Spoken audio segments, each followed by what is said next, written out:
Le certificat de mariage existe encore dans les archives de l'État de Louisiane, jauni et fragile, portant les noms de Jérémia Aldrich et de Céleste, inscrites simplement comme propriété sous sa signature. Ce qui rend ce document si troublant n'est pas seulement la nature grotesque de l'union entre un propriétaire de plantation et sa cuisinière réduite en esclavage, mais aussi les 13 morts mystérieuses qui suivirent dans les mois qui succédèrent à leur cérémonie de mariage en mars 1854. Les journaux locaux de cette époque, soigneusement conservés dans des collections privées, laissent entrevoir une conspiration si élaborée et si cruelle que les autorités enterrèrent l'enquête afin de protéger certaines des familles les plus influentes de Louisiane. La vérité derrière ce mariage forcé révèle un réseau de trahison, de vengeance et de torture systématique qui choqua même le Sud antébellum, pourtant endurci par la violence. Avant de poursuivre l'histoire de Jérémia Aldrich et du destin infernal qui l'attendait à la plantation de Willowbrook, assurez-vous de vous abonner à notre chaîne et dites-nous dans les commentaires de quel état vous nous écoutez. Maintenant, laissez-moi vous ramener à une époque où l'honneur signifiait tout, et où une confiance brisée pouvait détruire un homme de façon bien pire que la mort. Les événements qui menèrent à ce mariage impie commencèrent 15 ans plus tôt, dans les marécages obscurs du delta du Mississippi, là où les fortunes se bâtissaient sur la chair humaine et où l'argent du sang coulait aussi librement que le fleuve boueux lui-même. Jérémia Aldrich n'était pas né dans l'aristocratie des planteurs qui définissait la société louisianaise des années 1840. Fils d'un cultivateur de tabac ruiné du Kentucky, il arriva à la Nouvelle-Orléans en 1839 avec pour seule richesse une ambition brûlante et une volonté de se lancer dans des affaires que les gentilshommes plus établis n'auraient jamais osé toucher de leurs gants les plus fins. Le commerce des esclaves, bien que légal, portait une certaine stigmatisation sociale parmi les vieilles familles créoles, qui préféraient entretenir la fiction selon laquelle leur richesse provenait uniquement du sucre et du coton, et non de l'achat et de la vente systématique d'êtres humains. C'est durant l'été étouffant de 1840 qu'Aldrich forma son partenariat avec Marcus Deveau et Samuel Rochelle, deux hommes dont le désespoir égalait sa propre ambition impitoyable. Deveau, le plus jeune fils d'un baron du sucre en déclin, avait besoin d'argent pour sauver la plantation familiale de ses créanciers.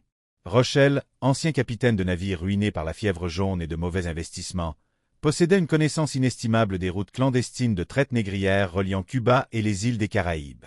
Ensemble, ils fondèrent ce qu'ils appelèrent la Delta Trading Company. Ils opéraient depuis un entrepôt à la périphérie de la Nouvelle-Orléans, là où l'autorité des lois s'amenuisait et où l'on ne posait pas de questions sur la provenance de leurs marchandises. L'entreprise se révéla bien plus profitable qu'ils ne l'avaient jamais osé imaginer. Alors que les négriers officiels traitaient des biens enregistrés, munis de titres clairs et de certificats de santé, les opérations d'Aldrich se spécialisaient dans ce qu'ils appelaient, par euphémisme, des services de récupération. Ils achetaient des esclaves fugitifs provenant de plantations en faillite, des noirs libres kidnappés par des chasseurs de primes corrompus, et surtout, des captifs fraîchement débarqués de navires illégaux qui traversaient encore l'Atlantique malgré l'interdiction officielle du commerce international des esclaves. Les marges de profit étaient extraordinaires, car leur coût d'exploitation était minime. Ils ne se souciaient ni de la santé, ni du logement, ni de l'humanité la plus élémentaire de leurs marchandises. Pendant 3 ans, le partenariat prospéra dans l'ombre de la société néo-orléanaise. Ils réinvestissaient leurs profits dans des affaires légitimes, achetant respectabilité et propriété. Deveau sauva la plantation familiale et l'agrandit jusqu'à en faire l'une des exploitations sucrières les plus productives de la paroisse de Saint-Charles. Rochelle acheta une flotte de bateaux à vapeur et devint un magnate du transport fluvial respecté. Aldrich, quant à lui, acquit la plantation de Willowbrook, une exploitation cotonnière modeste mais rentable, située à environ 65 km au nord de la Nouvelle-Orléans, dotée d'un grand manoir colonial qui annonçait son entrée dans l'élite des planteurs de Louisiane. Mais le succès engendre la négligence, et la négligence attire l'attention de ceux qui comptent. Au printemps 1843, ils apprirent que des marshals fédéraux enquêtaient sur les opérations de traite illégale d'esclaves le long de la côte du Golfe. Quelqu'un posait des questions sur leur commerce, examinait les registres d'expédition et, pire encore, interrogeait certains de leurs anciens biens, qui avaient réussi à s'échapper ou à obtenir leur liberté par d'autres moyens. Les 3 partenaires se réunirent en session d'urgence dans le nouveau bureau d'Aldrich à Willowbrook, entourés de livres reliés en cuir qu'ils ne savaient pas lire et de tableaux à l'huile d'ancêtre qui n'étaient pas les siens. La tension dans cette pièce était suffocante, chaque homme réalisant que leur empire de misère humaine était sur le point de s'effondrer.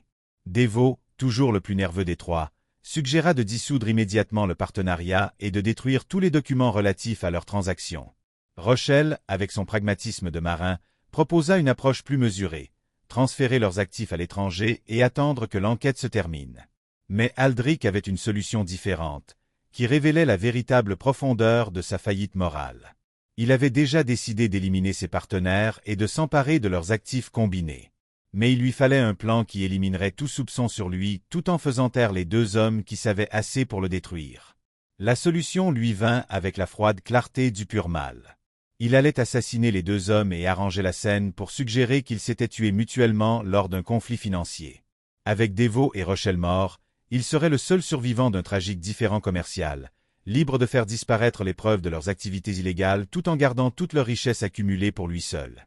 Le meurtre eut lieu par une soirée humide de juin 1843 dans l'entrepôt qui servait de base à leurs opérations depuis 3 ans.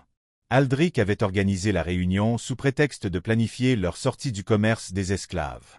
Il choisit l'endroit avec soin. Le quartier des entrepôts était largement désert après le coucher du soleil, et le bâtiment devait être démoli le mois suivant dans le cadre de l'agrandissement des installations portuaires de la ville. Aldrich arriva en avance, cachant un pistolet chargé dans son manteau et un couteau à écorcher d'une lame tranchante dans sa botte. Son plan était brutalement simple, tirer sur Deveau en premier, puis simuler une lutte au couteau avec Rochelle qui se terminerait par la mort des deux hommes et lui permettrait de revendiquer la légitime défense. Il avait même préparé de faux témoins, 3 hommes engagés sur les quais, qui juraient avoir vu Deveau et Rochelle se disputer violemment plus tôt dans la journée à propos d'argent manquant sur leur compte. Lorsque ses partenaires arrivèrent, ils trouvèrent Aldrich déjà assis à leur table de planification habituelle, une bouteille de whisky coûteux et 3 verres disposés entre des piles de registres et de documents d'expédition. La conversation débuta normalement, Deveau passant en revue les menaces légales auxquelles ils faisaient face, et Rochelle exposant un plan pour transférer leurs actifs vers des banques à la Havane, hors de portée de la loi américaine. Mais au fil de la soirée et après quelques verres, Aldrich orienta la discussion vers leurs richesses accumulées, notamment l'emplacement des réserves d'argent cachées dans différentes banques et cachettes à la Nouvelle-Orléans. C'est Rochelle qui sentit le premier que quelque chose n'allait pas. L'instinct de vieux marin, aiguisé par des années de voyages dangereux et de ports violents, détecta de subtiles modifications dans le comportement d'Aldrich, le regard qui ne rencontrait jamais vraiment le leur, la main qui dérivait vers sa poche de manteau, la tension dans sa voix lorsqu'il demandait leur numéro de compte et mesures de sécurité. Lorsque Rochelle suggéra de reporter la réunion au lendemain avec leurs avocats, Aldrich comprit que sa fenêtre d'opportunité se refermait.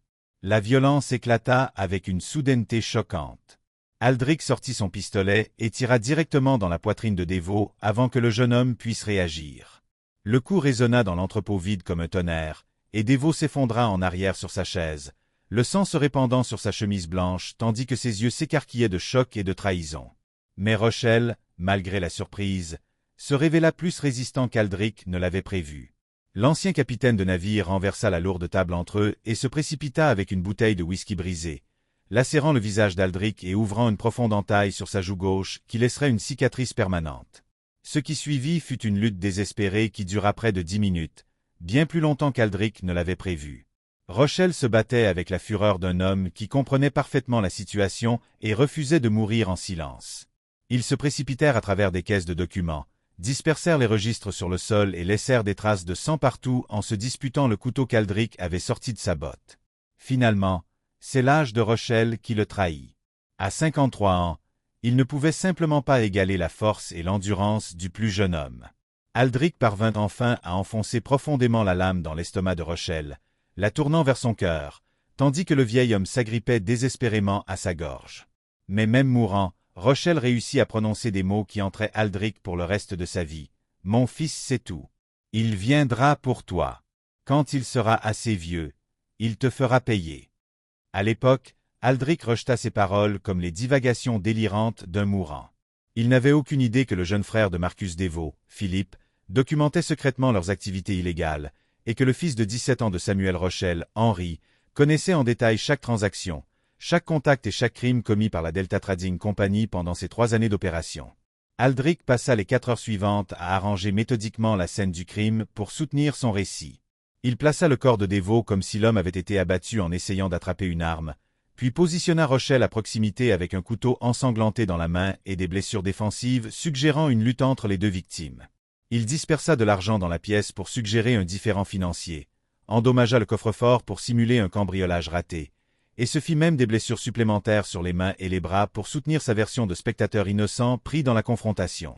Les faux témoins jouèrent parfaitement leur rôle, affirmant à la police avoir vu Deveau et Rochelle se disputer plus tôt ce soir-là à propos de fonds manquants du partenariat. Un docker corrompu déclara avoir entendu des cris provenant de l'entrepôt au moment des meurtres, suivis de coups de feu et de sons d'une lutte violente. Plus important encore, Aldrich avait préparé une explication convaincante pour sa présence. Il prétendit être venu pour médiatiser le conflit entre ses partenaires, pour se retrouver face à une confrontation mortelle le laissant se battre pour sa propre vie. La police de la Nouvelle-Orléans, submergée par des crimes plus urgents et désireuse de clore une affaire impliquant 3 hommes d'affaires relativement respectables, accepta la version d'Aldrich avec une enquête minimale. Le rapport officiel conclut que Deveau et Rochelle s'étaient tués mutuellement lors d'un différend commercial et qu'Aldrich avait à peine échappé au même sort. Une semaine plus tard, l'entrepôt fut démoli comme prévu, détruisant toutes les preuves physiques restantes des activités illégales du partenariat. Avec ses partenaires morts et leurs actifs soudainement disponibles, Aldrich se précipita pour consolider sa nouvelle richesse.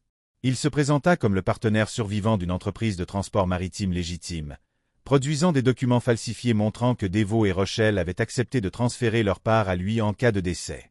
Les banques, qui avaient déjà des soupçons sur 3 inconnus effectuant de grosses transactions en liquide, acceptèrent facilement la parole d'un propriétaire de plantation avec un historique documenté de succès dans la production de coton. Dans les mois suivants, Aldrich vidait méthodiquement chaque compte, coffre-fort et cachette d'argent appartenant à ses partenaires assassinés. Il estimait la valeur totale à près de 40 000 $, une fortune équivalente à plus d'1 million de dollars aujourd'hui. Plus important encore, il avait éliminé les seules personnes capables de le relier aux opérations illégales de la Delta Trading Company, se laissant libre de se réinventer comme un membre respectable de la société louisianaise. Mais Aldrich fit une erreur fatale. Dans son obsession pour les menaces immédiates et les opportunités financières, il avait complètement ignoré les familles des hommes qu'il avait tués. Il n'avait pas pris en compte que Marcus Deveau et Samuel Rochelle avaient de jeunes parents qui apprendraient bientôt la vérité sur leur mort et qui passeraient la décennie suivante à planifier une vengeance si élaborée et dévastatrice que la mort semblerait une miséricorde en comparaison.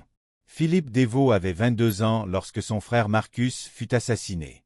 Contrairement aux anciens Deveau, toujours axés sur la gratification immédiate plutôt que sur la planification à long terme, Philippe possédait une intelligence calculatrice qui le rendait bien plus dangereux qu'Aldrich ne l'avait jamais imaginé. En tant que confident le plus proche de Marcus et gestionnaire officieux de ses affaires, Philippe avait conservé des dossiers détaillés de chaque transaction de la Delta Trading Company, y compris des registres codés documentant les achats illégaux d'esclaves, les manifestes d'expédition des routes interdites des Caraïbes, et, surtout, la correspondance avec des fonctionnaires corrompus ayant facilité leurs opérations. Plus important encore, Philippe n'avait jamais fait confiance à Jeremiah Aldrich. L'empressement du Kentuckien à s'engager dans les aspects les plus brutaux de leur commerce lui semblait excessif, même pour des hommes trafiquants de la chair humaine. Il avait commencé à enquêter sur le passé d'Aldrich des mois avant les meurtres, découvrant des incohérences dans son histoire et des irrégularités financières suggérant des motivations plus complexes que la simple cupidité. Lorsque Philippe apprit la mort de Marcus à la plantation familiale en difficulté, sa première réaction ne fut pas le chagrin, mais une froide et calculatrice colère. L'histoire officielle ne faisait sens pour personne connaissant vraiment les 3 partenaires. Marcus, bien que désespéré pour de l'argent, était fondamentalement prudent et n'aurait jamais confronté Samuel Rochelle violemment. Rochelle, malgré son passé de marin rude, était un homme d'affaires méthodique qui réglait les conflits par la négociation, pas par le combat au couteau. Mais surtout, les détails du récit d'Aldrich sur la soirée contenaient des incohérences que Philippe savait fausses, incluant des références à de l'argent et des comptes déjà transférés à d'autres endroits plusieurs semaines auparavant. Dans les jours suivant les funérailles, Philippe lança sa propre enquête sur le meurtre de l'entrepôt. Grâce au contact du réseau commercial de son frère, il interrogea des dockers, examina des registres d'expédition et corrompit même des policiers pour revoir les preuves officielles. Ce qu'il découvrit confirma ses pires soupçons. La scène de crime avait été soigneusement mise en scène. Les témoins avaient été payés pour mentir, et plusieurs éléments cruciaux de preuve avaient été délibérément ignorés ou détruits. Plus important encore, Philippe apprit qu'Aldrich avait commencé à accéder aux actifs financiers de ses partenaires assassinés quelques heures seulement après leur mort, ce qui suggérait un niveau de préparation contredisant sa prétendue innocence de spectateur. Pendant ce temps, Henri Rochelle menait sa propre enquête sous un angle très différent. À 24 ans, le fils de Samuel possédait les contacts maritimes de son père, mais il les combinait avec une formation formelle en droit et en commerce, ce qui le rendait particulièrement qualifié pour retracer les aspects financiers des meurtres. Henri avait passé plusieurs années à travailler dans des banques et compagnies maritimes de la Nouvelle-Orléans, construisant des relations avec des employés, des directeurs et des fonctionnaires qui pouvaient fournir des informations que l'approche plus directe de Philippe pourrait manquer. L'enquête d'Henri révéla l'ampleur réelle du vol commis par Aldrich. En examinant attentivement les registres bancaires, les manifestes d'expédition et les transferts de propriété, il documenta comment le meurtrier avait systématiquement pillé tous les biens appartenant au partenariat de la Delta Trading Company.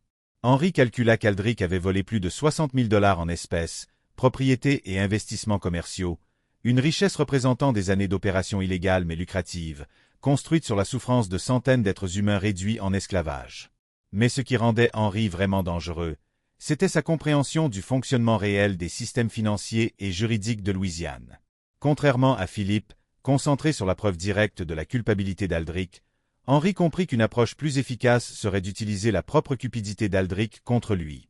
Plutôt que de chercher une justice immédiate via un système judiciaire corrompu, Henri commença à développer un plan pour détruire systématiquement la base financière d'Aldrich, le rendant vulnérable au même type de trahison et de violence qu'il avait infligé aux autres.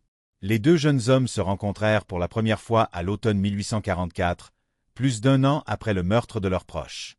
La rencontre eut lieu dans un restaurant discret du quartier français, où Philippe avait arrangé le partage de ses preuves avec Henri dans l'espoir de coordonner leurs enquêtes respectives. Aucun des deux n'avait prévu à quel point leurs compétences et ressources différentes se compléteraient parfaitement, ni à quel point leur désir commun de justice allait consommer la décennie suivante de leur vie. Au printemps 1845, Philippe Desvaux et Henri Rochelle avaient transformé leur quête individuelle en quelque chose de bien plus sophistiqué et dangereux. Une conspiration soigneusement coordonnée destinée à détruire Jérémia Aldrich par les mêmes méthodes qu'il avait utilisées pour assassiner leurs proches. Trahison, manipulation financière et finalement, violence déguisée en affaires légitimes. Mais contrairement à la brutalité impulsive d'Aldrich, leur approche serait méthodique, patiente et absolument dévastatrice dans sa rigueur. La première phase de leur plan se concentra sur l'infiltration des réseaux sociaux et commerciaux d'Aldrich.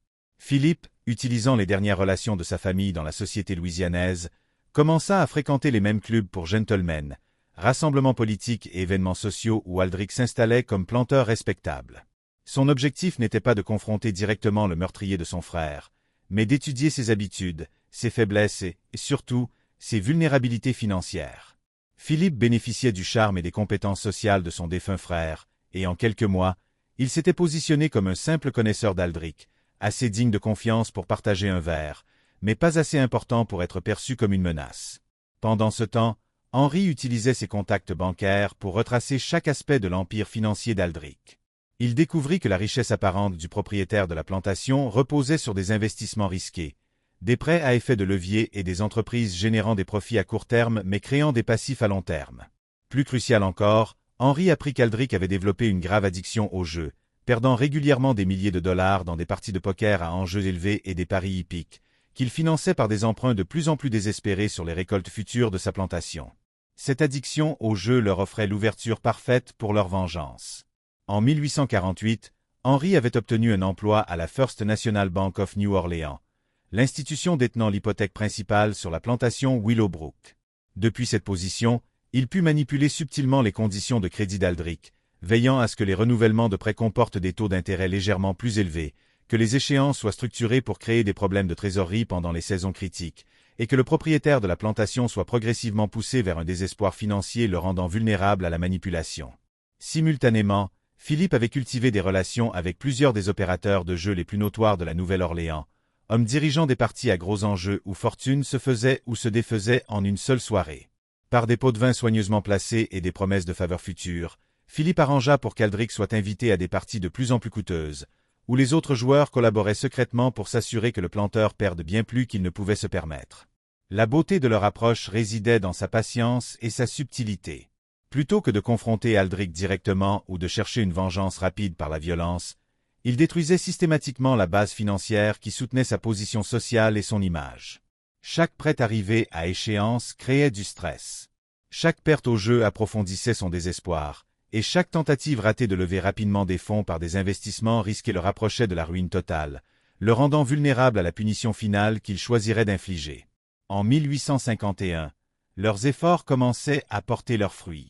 Les dettes d'Aldrich atteignaient près de 30 000 $, et les seuls intérêts consommaient la plupart des profits annuels de sa plantation.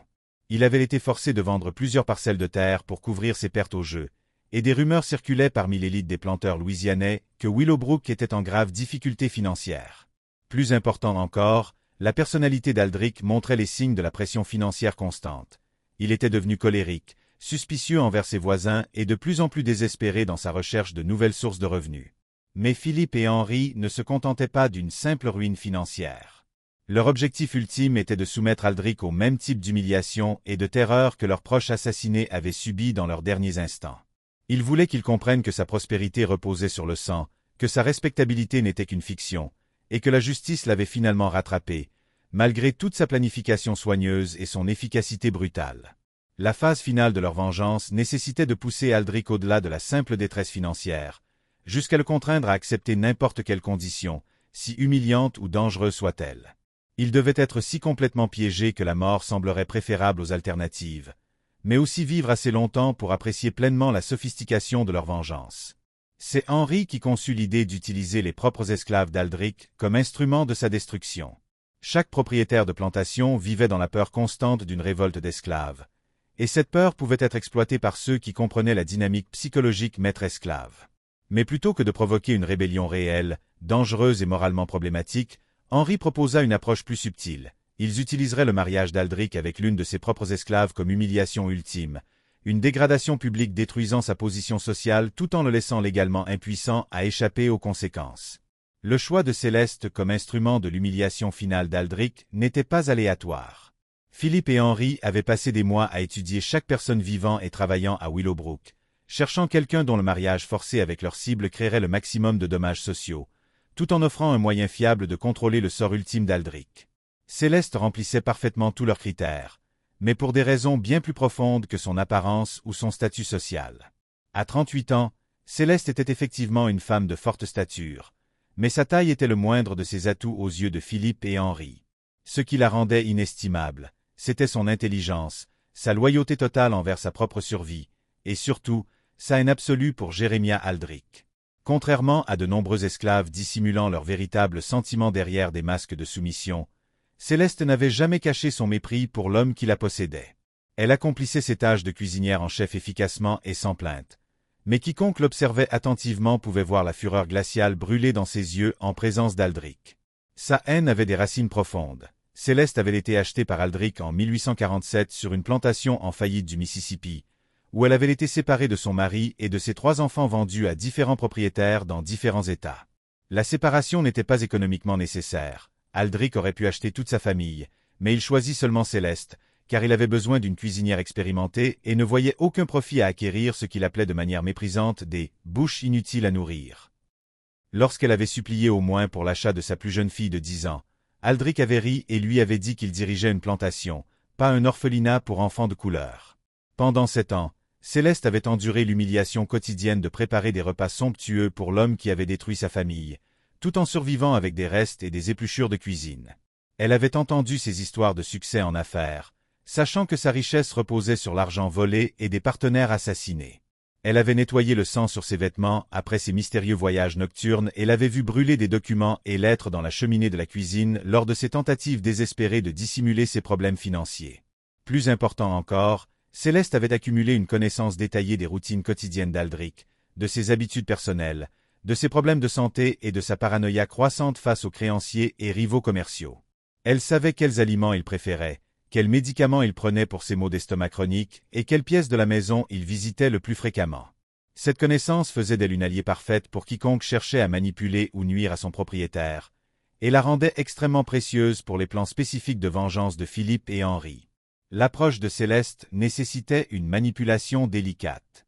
Ni Philippe ni Henri ne pouvaient risquer un contact direct avec une esclave sur la propriété d'Aldrick, ce qui serait à la fois illégal et susceptible de susciter des soupçons. Ils utilisèrent donc des intermédiaires, des personnes de couleur libre travaillant sur les marchés de la Nouvelle-Orléans, ayant des raisons légitimes de se rendre occasionnellement dans les plantations rurales. Par ces contacts, ils établirent progressivement une communication avec Céleste, offrant initialement de petites sommes en échange d'informations sur les activités et habitudes d'Aldrick. Ce qu'ils découvrirent dépassa leurs attentes. Céleste possédait non seulement une connaissance détaillée des vulnérabilités de son propriétaire, mais elle menait également sa propre campagne subtile de guerre psychologique contre lui depuis des années. Elle avait volontairement aggravé ses problèmes d'estomac par sa nourriture, cassé accidentellement ses plats et objets préférés, et répandu des rumeurs parmi les autres esclaves concernant ses difficultés financières et ses plans éventuels de vente pour couvrir ses dettes. Ces actions étaient soigneusement calculées et daignables, destinées à créer stress et paranoïa sans preuve claire de sabotage délibéré. Lorsque Philippe et Henri révélèrent finalement leur véritable identité et leur plan pour la destruction d'Aldric, la réponse de Céleste fut immédiate et sans équivoque. Elle ferait tout ce qui était nécessaire pour aider à détruire l'homme qui avait assassiné leurs proches et ruiné sa propre vie. La seule condition qu'elle exigea fut que sa coopération soit récompensée par sa liberté et un passage au Canada, où elle espérait retrouver ses enfants survivants.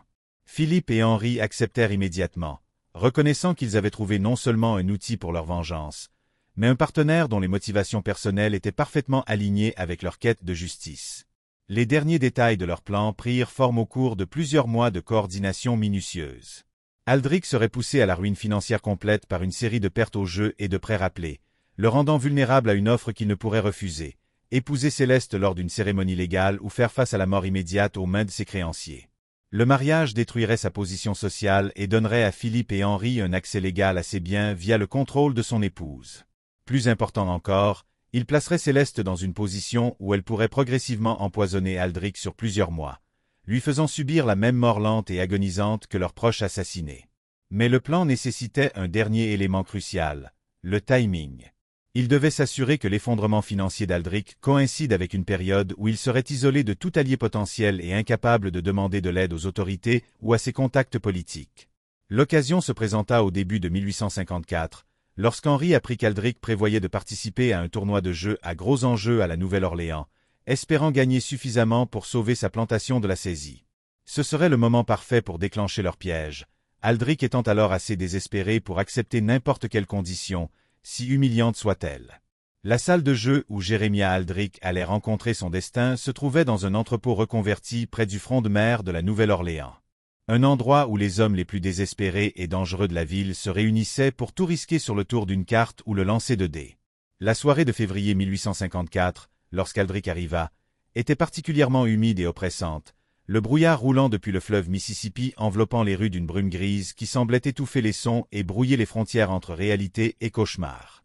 Aldric entra dans la salle de jeu avec une sacoche en cuir contenant 8 000 $, presque tous les actifs liquides qu'il avait pu rassembler grâce à la vente d'esclaves, d'équipements et de biens personnels de la plantation Willowbrook. Cela représentait sa dernière tentative désespérée de gagner suffisamment d'argent pour satisfaire ses créanciers et sauver sa plantation de la saisie. Ce qu'il ignorait, c'était que Philippe Desvaux et Henri Rochelle avaient minutieusement orchestré ce moment depuis des mois, s'assurant que tous les autres joueurs à la table à gros enjeux collaboraient pour lui dépouiller sa richesse restante. Le jeu était du poker à 5 cartes, avec des mises commençant à 500 $ par main et augmentant rapidement au fil de la soirée. Aldric eut d'abord un succès modéré, remportant suffisamment de petits pots pour croire que sa chance pouvait enfin tourner. Mais à mesure que les enjeux augmentaient et que l'alcool coulait plus librement, il commença à parier de manière de plus en plus imprudente, guidé par une combinaison de désespoir et de confiance illusoire due à ses premières victoires. À minuit, Aldric avait perdu plus de la moitié de sa mise, mais continuait à jouer avec l'intensité désespérée d'un homme conscient que c'était littéralement sa dernière chance de se sauver de la ruine complète.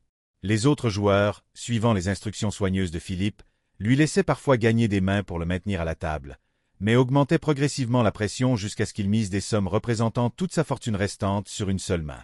La dernière main commença juste après 2 heures du matin, le brouillard dehors étant devenu si épais que la lumière des lampes à gaz pénétrait à peine les fenêtres de l'entrepôt.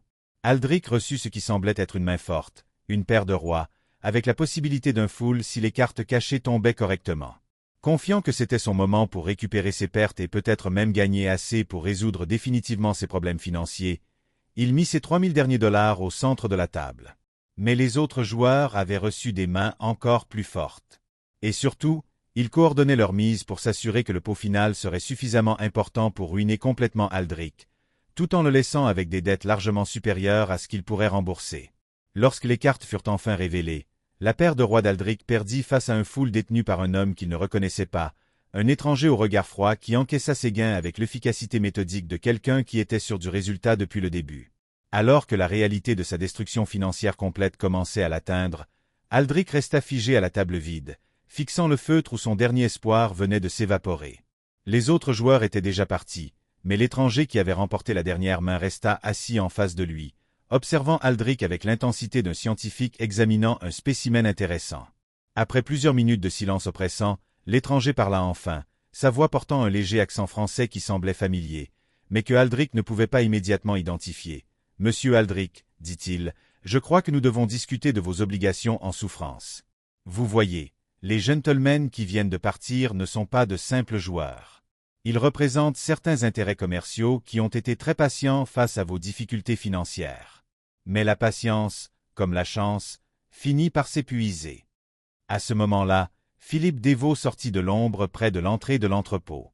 Son visage, éclairé par la lumière vacillante des lampes à gaz, rappelait de manière frappante celui de son frère assassiné. Le sang d'Aldrich se glaça lorsqu'il reconnut les traits qu'il avait vus tordus de douleur et de choc 11 ans plus tôt, lorsque Marcus Desvaux était mort avec une balle dans la poitrine et la trahison dans les yeux. « On dirait que tu as vu un fantôme, Jérémia, » dit Philippe en s'approchant de la table avec une grâce prédatrice. « Peut-être que c'est le cas. Je m'appelle Philippe Desvaux et je crois que tu connaissais très bien mon frère aîné Marcus. En fait, tu as été la dernière personne à le voir vivant, n'est-ce pas? » L'entrepôt sembla soudainement incroyablement froid malgré l'air humide de Louisiane à l'extérieur. Les mains d'Aldrich commencèrent à trembler alors que la pleine portée de sa situation devenait claire. Ce n'avait jamais été un simple tournoi de jeu ou une chance de sauver sa plantation. C'était un piège élaboré, planifié et exécuté avec une précision méthodique, fruit d'années de préparation patiente et de haine illimitée. Henri Rochelle apparut d'un autre coin de l'entrepôt, complétant le triangle des accusateurs entourant Aldrich à la table de poker. Mon père Samuel disait toujours « Vous étiez intelligent, monsieur Aldrich. Assez intelligent pour assassiner 2 hommes et voler l'œuvre de leur vie, mais apparemment pas assez pour comprendre que les morts laissent parfois derrière eux des fils qui se souviennent des histoires de leur père et n'oublient jamais les meurtriers de leur père. » L'entrepôt retomba dans un silence pesant, seulement interrompu par le son lointain des cornes des navires résonnant à travers le fleuve enveloppé de brouillard. Aldrich resta paralysé entre ses accusateurs, son esprit parcourant toutes les échappatoires possibles et n'en trouvant aucune. Il était seul dans un bâtiment isolé avec 2 hommes qui avaient passé plus d'une décennie à planifier sa destruction. Et sa ruine financière complète signifiait que personne ne le chercherait s'il disparaissait simplement dans le delta du Mississippi. Philippe s'installa sur la chaise directement en face d'Aldrich, s'asseyant avec soin avant de reprendre la parole. « Nous savons tout, Jérémia. Nous savons pour la Delta Trading Company et vos opérations illégales d'esclaves. Nous savons pour l'entrepôt où vous avez assassiné nos pères de sang-froid. Nous savons pour les documents falsifiés, les témoins soudoyés et le vol systématique de tout ce qu'ils avaient construit. Mais surtout, nous savons que vous vivez sur l'argent du sang depuis 11 ans, construisant votre style de vie respectable de planteur sur les corps de nos pères. » Henri s'approcha de l'autre côté, produisant un dossier en cuir rempli de documents qu'il étala sur la table de poker comme des preuves dans une salle d'audience. « Voici des copies de toutes les transactions financières que vous avez effectuées depuis 1843, monsieur Aldrich. Les relevés bancaires montrant comment vous avez pillé les comptes de notre père. Les transferts de propriété démontrant comment vous avez acquis des biens appartenant légitimement à leur succession. Même la correspondance avec certains fonctionnaires corrompus qui vous ont aidé à couvrir vos traces. Des fonctionnaires qui, depuis, se sont montrés beaucoup plus préoccupés par leur propre survie que par la protection de la vôtre. Les preuves étaient accablantes et indéniablement authentiques. Aldrich reconnut des documents qu'il pensait détruits depuis des années. Des relevés financiers qui n'auraient pu être obtenus que par des enquêtes approfondies et des pots de vin soigneusement distribués. Et surtout, des déclarations sous serment de personnes ayant été témoins de divers aspects de ces crimes, mais qui étaient restées silencieuses jusqu'à présent. Philippe et Henri avaient constitué un dossier qui prouverait non seulement sa culpabilité devant n'importe quel tribunal, mais qui impliquerait également des dizaines d'autres citoyens éminents de Louisiane ayant, sans le savoir, aidé Aldrich à blanchir sa richesse volée. La question maintenant, continua Philippe, est de savoir ce que nous comptons faire de ces informations. Nous pourrions les remettre aux autorités fédérales, très intéressés à poursuivre non seulement vous, mais tous ceux qui vous ont aidé à intégrer de l'argent volé dans le système bancaire de Louisiane. Ou bien nous pourrions faire en sorte que certaines personnes à la Nouvelle-Orléans découvrent que vous opérez sous de faux prétextes depuis plus d'une décennie, vivant un mensonge bâti sur le meurtre de leurs associés et amis d'affaires. Je soupçonne que l'une ou l'autre approche entraînerait votre mort, probablement précédée d'un certain nombre de désagréments considérables. Aldrich trouva enfin sa voix, mais ce ne fut guère plus qu'un murmure. « Que voulez-vous? De l'argent. Je peux obtenir de l'argent. Ma plantation vaut. Votre plantation est sans valeur, interrompit Henri. Nous détenons l'hypothèque, souvenez-vous, ainsi que la plupart de vos autres dettes. Nous avons systématiquement acquis vos obligations depuis des années, Monsieur Aldrich. Chaque prêt que vous avez contracté, chaque dette de jeu que vous avez accumulée, chaque arrangement financier qui vous a maintenu à flot, tout cela nous appartient désormais. Il ne vous reste rien avec quoi négocier, excepté votre vie. Et franchement, nous ne sommes pas particulièrement intéressés à la préserver non plus. L'entrepôt sembla devenir plus froid à mesure que les implications de leurs paroles s'enfonçaient dans l'esprit d'Aldrich. Il n'était pas seulement ruiné. Il était complètement à leur merci, dépendant de leurs caprices pour continuer à exister. Tout ce qu'il avait construit, chaque confort qu'il avait connu, chaque aspect de la vie respectable qu'il avait forgé avait été systématiquement dépouillé par les fils des hommes qu'il avait assassinés. Mais aussi terrifiante que soit sa situation, une partie de son esprit refusait encore d'accepter que la mort soit inévitable. « Il y a cependant une alternative, » dit Philippe, sa voix prenant un ton de réflexion feinte. « Une façon pour vous de continuer à respirer, du moins un peu plus longtemps, nécessiterait un certain sacrifice de dignité de votre part, une reconnaissance publique de votre vraie nature et une démonstration de votre complète soumission à notre autorité. » Henri sourit avec la satisfaction froide d'un homme sur le point de révéler l'aboutissement d'années de planification minutieuse. Vous allez épouser l'une de vos esclaves, Jérémia, publiquement, légalement et définitivement. Vous allez vous tenir devant Dieu et la société louisianaise et prendre votre cuisinière, Céleste, pour épouse légitime. Vous allez vivre en tant que mari, dormir dans le même lit, et vous présenter à vos voisins comme un homme qui a choisi d'épouser sa propre propriété. La suggestion était si grotesque, si complètement au-delà des limites du comportement acceptable dans la société louisianaise d'avant la guerre, qu'Aldrich ne pouvait initialement pas comprendre ce qu'il entendait. Le mariage entre un propriétaire blanc et une esclave n'était pas seulement socialement inacceptable. C'était un suicide légal, une annihilation sociale et une humiliation personnelle d'une ampleur qui ferait paraître la mort comme une miséricorde. « Vous êtes fou, » murmura Aldrich. « Personne ne... C'est impossible. Aucun prédicateur ne célébrerait une telle cérémonie. Aucun tribunal ne la reconnaîtrait. En réalité, nous avons déjà pris les dispositions nécessaires, répondit Philippe avec assurance. Il y a un ministre dans la paroisse de Nashito lourdement endetté envers certains établissements de jeu. Il a accepté de célébrer une cérémonie entièrement légale, correctement attestée et documentée. Quant aux tribunaux, la loi de Louisiane est claire. Les contrats de mariage, une fois correctement exécutés, sont contraignants, quelles que soient les circonstances de leur création. Vous seriez légalement marié à Céleste avec tous les droits et obligations que cela implique. Henri se pencha sur la table, les yeux brillants d'une satisfaction malicieuse. La beauté de cet arrangement, Monsieur Aldrich, est qu'il vous donne un choix.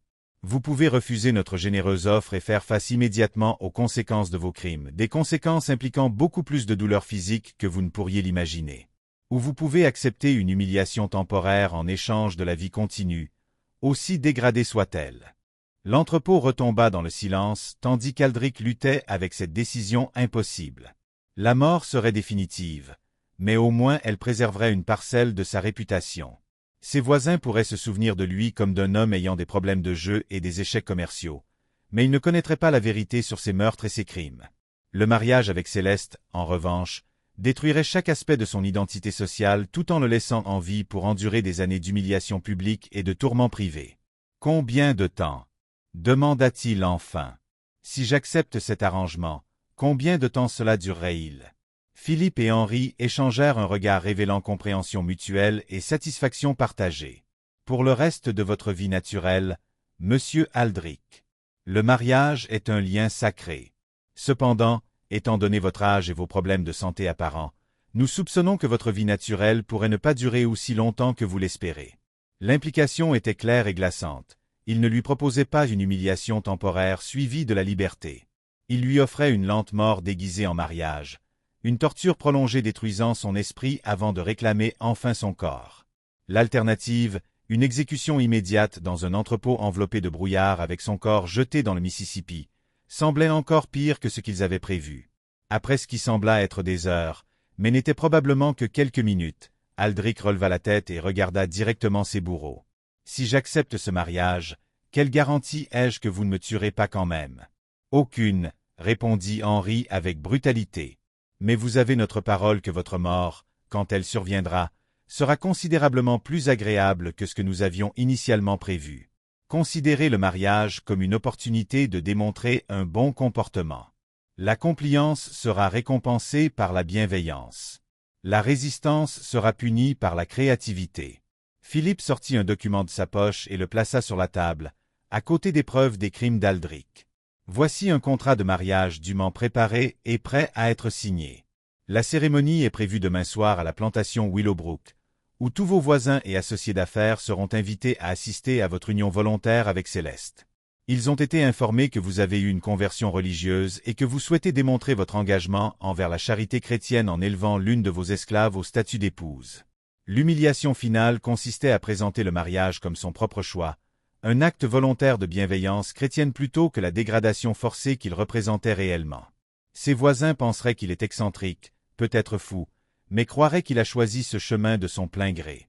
Personne ne soupçonnerait qu'il est contraint par les fils vengeurs de partenaires assassinés, car personne ne savait que Marcus Dévaux et Samuel Rochelle avaient existé. Aldric tendit la main vers le contrat de mariage, les mains tremblantes au point de ne presque pas pouvoir tenir le document. Les termes étaient simples et absolus. Il épouserait Céleste dans une cérémonie légale, vivrait avec elle comme mari et femme et pourvoirait à son bien-être comme pour n'importe quel conjoint. En échange, ses créanciers s'abstiendraient de recouvrer immédiatement ses dettes et lui permettraient de continuer à exploiter Willowbrook sous leur supervision. Alors qu'il signait le contrat qui détruirait sa vie, Aldric essaya de se convaincre qu'il pourrait trouver un moyen d'échapper à ce piège une fois qu'il aurait gagné du temps par obéissance. Peut-être pourrait-il faire appel aux autorités, fuir dans un autre État, ou trouver une faille juridique annulant le mariage. Mais même si ces pensées désespérées traversaient son esprit, il pouvait voir la satisfaction dans les yeux de Philippe et Henri. Ils avaient planifié ce moment pendant plus d'une décennie et anticipé toutes les voies d'évasion possibles. « Bienvenue dans la famille, beau-frère », dit Philippe en récupérant le contrat signé. « Nous vous verrons demain soir pour la cérémonie. Je compte sur vous pour vous habiller de manière appropriée pour une occasion aussi importante. » Le matin du 15 mars 1854 se leva gris et oppressant, avec de lourds nuages menaçant la pluie et un vent humide portant l'odeur de végétation en décomposition des marais voisins. Aldric n'avait pas dormi depuis son retour de la Nouvelle-Orléans, passant la nuit à arpenter son étude et à fixer le contrat de mariage qui représentait la fin de tout ce qu'il avait mis 15 ans à construire en Louisiane. Céleste avait été informée de l'arrangement par des intermédiaires, bien qu'elle feignît la surprise lorsqu'Aldric tenta maladroitement de lui expliquer la situation au petit déjeuner. Elle écouta son récit balbutiant sur ses difficultés financières et ses obligations sociales avec l'attention patiente qu'un parent pourrait montrer à un enfant confessant une petite faute. Lorsque sa pitoyable explication se termina, elle acquiesça simplement. « Oui, maître Aldric, je comprends. Je me préparerai pour la cérémonie. » Le calme dans sa voix le terrifia plus que la colère ou la résistance. Cela suggérait un niveau de préparation et de coordination qui impliquait qu'elle connaissait le plan bien avant qu'il ait été contraint de l'accepter. Alors qu'il la regardait se déplacer avec efficacité dans la cuisine, préparant ce qui serait leur dernier repas en maître et esclave, Aldric commença à réaliser que ses bourreaux avaient été beaucoup plus minutieux dans leurs préparatifs qu'ils ne l'avaient initialement compris. Tout au long de la journée, voisins et connaissances arrivèrent à la plantation Willowbrook, attirés par des invitations envoyées par Philippe et Henri au nom d'Aldric. Les invités furent informés qu'il assistait à une remarquable démonstration de charité chrétienne, leurs voisins ayant décidé d'honorer l'une de ses servantes les plus fidèles en lui offrant protection et dignité à travers le mariage. La plupart des invités s'attendaient à voir une sorte de farce élaborée, ou peut-être la preuve qu'Aldric avait finalement succombé à l'instabilité mentale que ses récents problèmes financiers semblaient suggérer. Ce qu'ils découvrirent fut plutôt une cérémonie de mariage correctement organisée, avec décoration, rafraîchissement et un marié nerveux semblant sincèrement engagé dans cette étrange procédure. Aldric était vêtu de ses plus beaux habits, comme Philippe l'avait suggéré, et jouait son rôle avec la conviction désespérée d'un homme comprenant que sa survie dépendait de sa performance convaincante. Lorsque les invités lui posaient des questions sur sa décision inhabituelle, il répétait l'explication concernant sa conversion religieuse et le devoir chrétien, avec assez de sincérité apparente pour que la plupart acceptent cela comme le choix excentrique d'un homme sous stress considérable. Céleste apparut pour la cérémonie vêtue d'une robe simple mais élégante fournie pour l'occasion. À 38 ans, elle était effectivement grande, mais elle portait sa stature avec dignité et maîtrise, impressionnant même les invités sceptiques. Plus important encore, elle semblait réellement ravie de l'attention et du respect qu'elle recevait, souriant gracieusement à l'assemblée et les remerciant d'assister à ce qu'elle appelait « le jour le plus important de ma vie ». Le ministre de la paroisse de Natchitoches célébra la cérémonie avec une efficacité professionnelle, lisant les vœux traditionnels et demandant les réponses appropriées aux mariés. Lorsqu'il arriva à la partie « Speak now or forever hold your peace » « Parlez maintenant ou taisez-vous à jamais », plusieurs invités se déplacèrent mal à l'aise, mais personne n'eut le courage de contester ce qui semblait être une union légale et volontaire entre adultes consentants. La voix d'Aldric ne dépassa guère la première rangée de témoins lorsqu'il prononça ses vœux, mais les réponses de Céleste étaient claires et confiantes. Elle promit d'aimer, d'honorer et d'obéir à son nouveau mari avec une conviction qui rendit la cérémonie presque normale, comme si les mariages entre propriétaires de plantations et leurs anciens esclaves étaient courants dans la société louisianaise. Le moment le plus troublant survint lorsque le ministre les déclara mari et femme et ordonna à Aldric d'embrasser sa mariée. Le visage du propriétaire de la plantation devint pâle alors qu'il se penchait pour accomplir cette dernière exigence, et pendant un instant, il sembla qu'il allait s'effondrer complètement. Mais Céleste le stabilisa avec une douceur surprenante, se hissant sur la pointe des pieds pour rencontrer ses lèvres dans un bref baiser scellant leur union légale et amorçant la phase finale de sa destruction. Lorsque les invités partirent, la plupart secouant la tête, perplexe de ce qu'il venait de voir, Aldric se retrouva seul avec sa nouvelle épouse dans la maison de la plantation qui avait jadis symbolisé son intégration réussie dans la société louisianaise. Le bâtiment lui sembla soudain étranger et menaçant, comme si la cérémonie avait transformé des pièces familières en espaces étrangers où il n'avait plus sa place. Céleste se déplaça dans la maison avec la confiance de quelqu'un comprenant que la dynamique de pouvoir avait changé définitivement. Elle commença à réarranger meubles et effets personnels avec autorité décontractée, soulignant son nouveau statut de maîtresse de maison. Lorsqu'Aldric tenta de protester contre une de ses décisions, elle le fixa d'un regard chargé d'années de haine accumulée et dit calmement « Nous sommes mariés maintenant, Jérémia. Mari et femme, partenaires. Je pense qu'il est temps que nous commencions à agir en conséquence, n'est-ce pas ?» Cette première nuit, alors qu'il se couchait dans le même lit qui avait autrefois été son sanctuaire privé, Aldric comprit que ses bourreaux avaient conçu un châtiment bien plus sophistiqué que la simple mort. Ils l'avaient piégé dans un rappel quotidien de son impuissance, l'entourant de la présence constante de quelqu'un qui savait exactement ce qu'il avait fait et exactement ce qu'il méritait. Chaque repas qu'elle préparait, chaque mot qu'elle prononçait, chaque geste d'affection apparente serait un rappel calculé que sa vie confortable avait été construite sur le sang et le vol. Mais l'horreur véritable restait à venir. Comme Aldric allait bientôt le découvrir, le mariage n'était pas l'aboutissement de la vengeance de Philippe et Henri. Il n'en était que le commencement, une destruction lente et méthodique qui ferait paraître ses derniers moments dans l'entrepôt comme une miséricorde en comparaison. Le premier mois de mariage passa avec une normalité trompeuse, alors que Céleste s'installait dans son nouveau rôle avec une efficacité qui impressionnait même les voisins restants d'Aldric.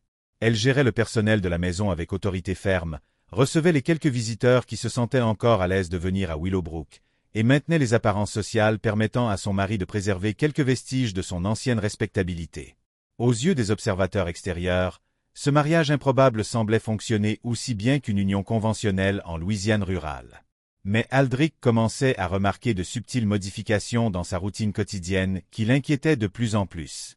Son café du matin avait développé un arrière-goût légèrement amer qu'il ne parvenait pas à identifier.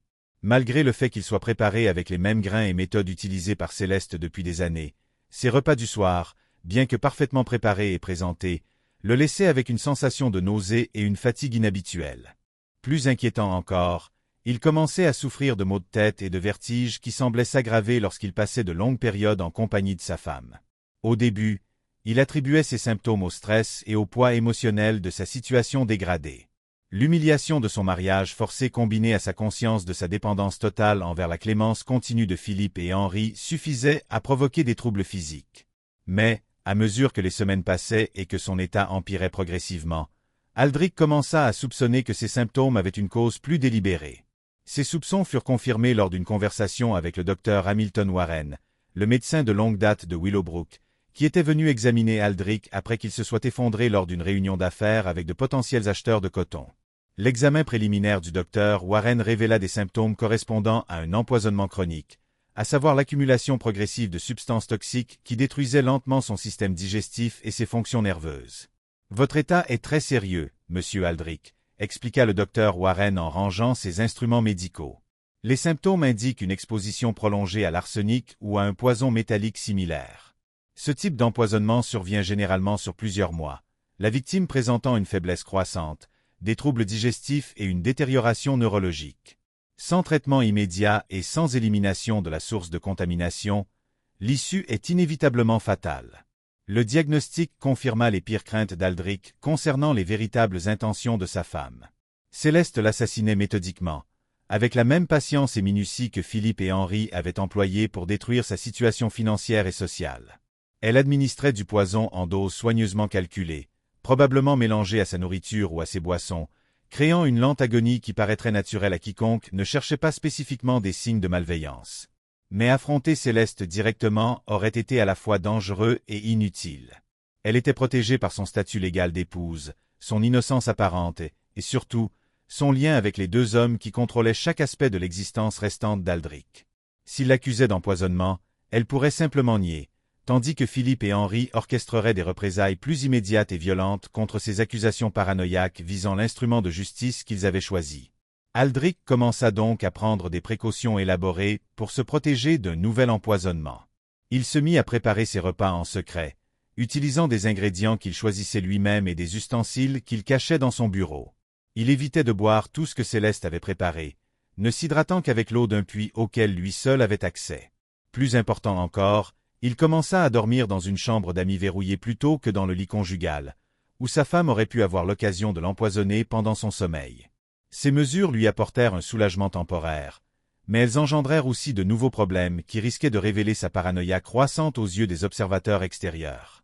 Les voisins qui visitaient la plantation Willowbrook remarquèrent son apparence émaciée, son comportement nerveux et son refus évident de manger ou de boire en présence de son épouse. Des rumeurs se répandirent dans la paroisse, affirmant que Jeremiah Aldrich montrait des signes d'instabilité mentale, peut-être liés au stress de son mariage inhabituel. Céleste jouait son rôle dans cette campagne psychologique avec un talent remarquable. Lorsque les invités exprimaient leur inquiétude au sujet du comportement de son mari, elle répondait avec l'inquiétude patiente d'une épouse dévouée face à un conjoint souffrant de maladies ou de troubles mentaux. Elle préparait des repas somptueux qu'il refusait de toucher, offrait des boissons qu'il déclinait avec une méfiance visible, et se comportait en général comme une femme dont les soins étaient rejetés par un homme perdant le contact avec la réalité. Le génie de son approche résidait dans le fait que les gestes d'Aldrich semblaient être des symptômes de délire paranoïaque plutôt que des réactions rationnelles à des menaces réelles. Son refus de manger sa cuisine paraissait être une peur irrationnelle plutôt qu'une mesure de bon sens. Ses comportements secrets et sa méfiance évidente envers son épouse ressemblaient à des signes d'effondrement mental, et non à la preuve qu'il était systématiquement assassiné. Le plus dévastateur était que ses tentatives d'expliquer la situation au docteur Warren et à d'autres personnes de confiance furent rejetées comme les divagations d'un homme rendu fou par le stress financier et l'humiliation sociale. Personne ne pouvait croire qu'une femme récemment affranchie fût capable de concevoir et d'exécuter un plan de meurtre aussi sophistiqué, ni qu'elle disposât des connaissances et des ressources nécessaires pour obtenir et administrer des poisons exotiques sur une longue période. À la fin du printemps 1854, Aldrich se retrouvait piégé dans un cauchemar où sa compréhension lucide des intentions meurtrières de son épouse était transformée en preuve de sa propre instabilité mentale. Il était lentement tué par la femme avec laquelle il était légalement lié, tandis que chacune de ses tentatives de se protéger ou de demander de l'aide était interprétée comme la preuve de sa folie. Mais les tortures psychologiques étaient loin d'être terminées. Philippe et Henri avaient conçu leur vengeance pour inclure non seulement la souffrance physique, mais aussi un isolement social complet et la destruction progressive de toutes les relations qu'Aldrich avait entretenues au cours de ses années de respectabilité apparente. Il voulait qu'il meure seul, sans amis, absolument convaincu que la justice l'avait enfin rattrapé malgré tous ses calculs et sa brutalité. La vérité sur sa situation lui fut révélée de la manière la plus cruelle et méthodique lors d'un dîner que Céleste organisa pour célébrer leur 3e mois de mariage. Elle avait invité quelques voisins restants ainsi que le docteur Warren et d'autres notables de la société locale, qui maintenait encore des relations cordiales avec la plantation malgré les circonstances inhabituelles de l'union. Aldrich passa la journée à se préparer à la soirée avec sa paranoïa coutumière, mangeant en secret à l'avance et prévoyant d'éviter tout ce que sa femme avait préparé. Mais à l'arrivée des invités, Céleste annonça qu'elle avait préparé une surprise spéciale pour l'occasion, une bouteille de vin qui, selon elle, avait vieilli dans la cave de la plantation depuis avant leur mariage et qu'elle souhaitait ouvrir pour un toast symbolique à leur avenir commun. Le vin fut présenté avec grande cérémonie, ouvert devant tous les invités pour démontrer qu'il n'avait pas été altéré, puis versé dans des verres soigneusement nettoyés et préparés sous les yeux de l'assemblée. Lorsque Céleste porta un toast à leur mariage et à l'espoir de nombreuses années ensemble, Aldric ne put refuser sans paraître complètement fou devant ses voisins. En levant le verre à ses lèvres, Aldric croisa le regard de sa femme de l'autre côté de la table. Un instant, son masque d'affection dévouée se fissura, et il y vit la froide satisfaction de quelqu'un sur le point d'obtenir une victoire longtemps attendue. Mais il était déjà trop tard pour éviter de boire le vin, et il ne pouvait qu'espérer que le poison agisse assez vite pour lui épargner une longue agonie. Les effets commencèrent quelques minutes après l'ingestion. Aldric ressentit de violentes crampes d'estomac, puis des difficultés respiratoires et une sensation de brûlure dans la gorge et la poitrine. Il s'effondra sur la table, suffocant et se tenant le ventre. Les invités crurent assister à l'effondrement final d'un homme dont l'esprit avait décliné depuis des mois. Le docteur Warren tenta immédiatement de l'examiner, mais ses efforts furent entravés par l'hystérie simulée de Céleste. Elle se jeta sur le corps de son mari, pleurant et suppliant le médecin de le sauver, tout en rendant impossible une intervention efficace. Sa prestation fut si convaincante que les autres invités passèrent leur temps à la réconforter plutôt qu'à aider face à l'urgence. Mais alors qu'Aldric agonisait sur le sol de sa salle à manger, Céleste se pencha vers son oreille et lui murmura des paroles qui révélaient la véritable ampleur du complot qui avait détruit sa vie. Marcus Deveau était mon cousin. Jérémia Samuel Rochelle était mon oncle par alliance. Je travaille avec Philippe et Henri depuis 1845, attendant le moment parfait pour te voir mourir comme tu les as fait mourir, lentement, douloureusement, et complètement seul. La révélation que son épouse n'était pas seulement l'outil de ses ennemis, mais une participante active à leur complot familial ajouta une dernière couche d'horreur à la mort d'Aldric. Il avait vécu des mois avec une femme dont la haine était personnelle et immédiate, et non achetée ou forcée. Chaque repas qu'elle avait cuisiné, chaque conversation, chaque instant d'apparente tranquillité domestique faisait partie d'une mise en scène calculée pour maximiser sa souffrance tout en minimisant les soupçons sur la véritable cause de son déclin. Alors que sa vision s'assombrissait et que sa respiration devenait de plus en plus difficile, Aldric entendait Céleste poursuivre sa comédie pour ses invités. Elle suppliait le docteur Warren de redoubler d'efforts, implorait Dieu d'épargner son mari et se comportait comme une femme dont le monde s'effondrait avec la perte de l'homme qu'elle aimait. Les autres invités lui apportaient réconfort et soutien.